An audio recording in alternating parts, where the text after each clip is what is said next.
And that brings me to the Department of Education this morning, where the Democrats get a little insurrection-y this morning over there in their fight, not just with Trump, but with Elon Musk. They try to storm the building, but meanwhile, it's like, we don't even have a Trump-appointed DOE chief. It's Linda McMahon, but she hasn't even had her confirmation hearing scheduled. So who exactly are you going to go tear down when you get in there? What's your plan exactly if you do get through the door? Maxine Waters, who, of course, was there. The leftists, they're very upset. Not about Trump. You don't even hear Trump's name that much, but about Elon. And there is a brand new cover of Time magazine, which will show you exactly that, not to mention the ridiculousness on CNN. Okay, so we're going to talk all about that and much, much more with VDH. Victor Davis Hanson is here. He's senior fellow at the Hoover Institution and author of The End of Everything, How Wars Descend into Annihilation. VDH, welcome back. Thank you for having me, Megyn. My next guest will forgive me for stealing his point for the top of the show, but I think it's a really good one, don't you? About this is where they really did get upset, and it's actually causing protests in the street. Not all the other stuff that they've been whining about for 4 years. Yeah, I think so. But the problem they're having is that on almost every one of these issues, there's 70% approval rating on Trump. He's picked these issues primarily for that reason, the border and energy and cutting waste. There's overwhelming support for it all. So every time they say they're going to have a big protest, or Hakeem Jeffries says he's going to go in the street, he's not going to go in the street. Cory Booker's not going to go in the street. There's no support for it. If they cut Social Security, yeah, or Medicare, yeah, but he's not going to do that. So this is a slow motion suicide of the Democratic Party. They're screaming and yelling on the confirmation. You've aired probably the voting at the DNC, that crazy, I don't know what you would call it, quotas on which candidate was of which sort sexual orientation. It's just they wanted non-binaries represented equally. Yeah, and then this meltdown over Elon Musk. Elon Musk, I mean, the National Security Advisor of the United States doesn't have to be confirmed. He serves at the wish of the president. So Elon Musk doesn't have. He's the same category. And during I was just thinking. During World War II, FDR really turned over his foreign policy to Bernard Baruch and Harry Hopkins. They had no Doge type affiliation. They were just, I don't know what you'd call them, senior counselors. They didn't even work for the government. And Harry Hopkins moved in for 4 years into the White House. And the Republicans say, this guy's running all the foreign policy during the war.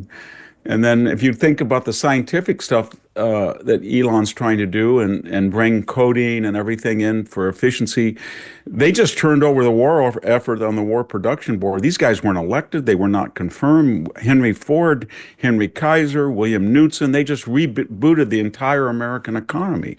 They were geniuses at what they did. But this is not new to have an advisor. What's new is that he actually has a statutory authority in this new agency of Doge. But I don't know whether he's an apostate and they're furious at him because Tesla and his wealth was used on their behalf, but they're just committing suicide, and they're down to 31%. That's the lowest in my lifetime they've ever been, an approval rating. And I guess they want to go down to 20, and they will get there if they keep this hysteria up. Here is how it looked outside of the Department of Education today, where they tried to get in, but the security would not let them. Were you told to stand here, or did you decide to stand here and block members of Congress from entering the Department of Education? Access to federal buildings. We're allowed in there. So do you understand who members of Congress are? And you don't care. Who are we then? You don't care. We have a job to do. We're not dangerous people. We're not, I don't know, security. There are no thieves and thugs out here. We're members of Congress. With we're parents, identification. We're teachers. You were elected. This is our job. This is our job. We're doing our job. Trying to request a meeting, and they have a private security contractor who on his own is making decisions on behalf of the Department of Education. Look them in the eye. Come on, hold your face up. Look at him. Let him see you. This is him. Look at it. What's your name? Tell us your name? Give me that ID again. Giving you the ID. I showed it to you. So what? I showed you the ID. You do what? I showed you the ID. Could you let me see the ID again? Huh? No. No? Will someone else ask him for the ID? I think I speak for everyone when I say we're on his side. I mean, can you imagine if the dynamic were reversed there, Victor? And if it were a white man saying to Maxine Waters, get your head up. Look at me. Give me your ID. Show it to me again. Get it out. She can be as disrespectful as she wants of him, though. Yeah, I mean, this isn't the first time. During the first term, she told everybody to bird dog and harass and get in the faces and follow Trump supporters into restaurants and stuff. And then we had Al Green. I think this is the 5th time he's been screaming about impeaching Donald Trump. And Hakeem Jeffries, who says he's a moderate, but he's not, he was telling everybody to go out in the streets.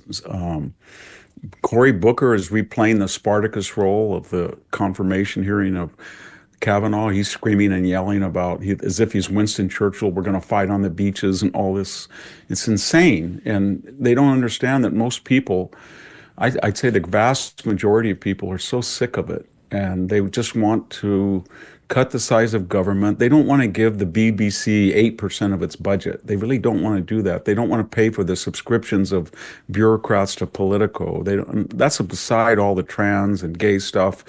And another thing they don't mention is we're spending a lot of money to go into traditional fundamentalist societies in the Middle East and Asia, and then almost as if we're 19th century pith hat British imperialist and starting to, pride flag. And you'd think that after Kabul, when the pride flag was on the embassy and George Floyd murals and the gender studies, they would have learned their lesson. That if you really want to alienate a traditional society, you don't bring in trans and gay and all of these crazy, politically correct sesame on street on Middle East TV. But they're really cultural imperialists. That's what's so ironic about it. And they turn off people overseas. So when Elon says get rid of it, it would be better for foreign relations. I think he's right. It's not just the 50 billion we'd save, but we wouldn't appear so obnoxious and sermonizing and arrogant to all of these societies that purportedly we're helping. The pushback, I don't know what she thought she was going to accomplish just because she's a member of Congress, that she can just show up unannounced, barge into the DOE with a bunch of civilians they don't know, they haven't cleared. Their intent once they get into the DOE is unclear. Can you imagine what that guy, the kind of hot water he would have been into if they had just let them all in? Just come on in. Now I guess this is the new standard on Capitol Hill in the wake of January 6th. If you're a Democrat, it's fine. You can storm the building. You can blow past security. You can harass the officers.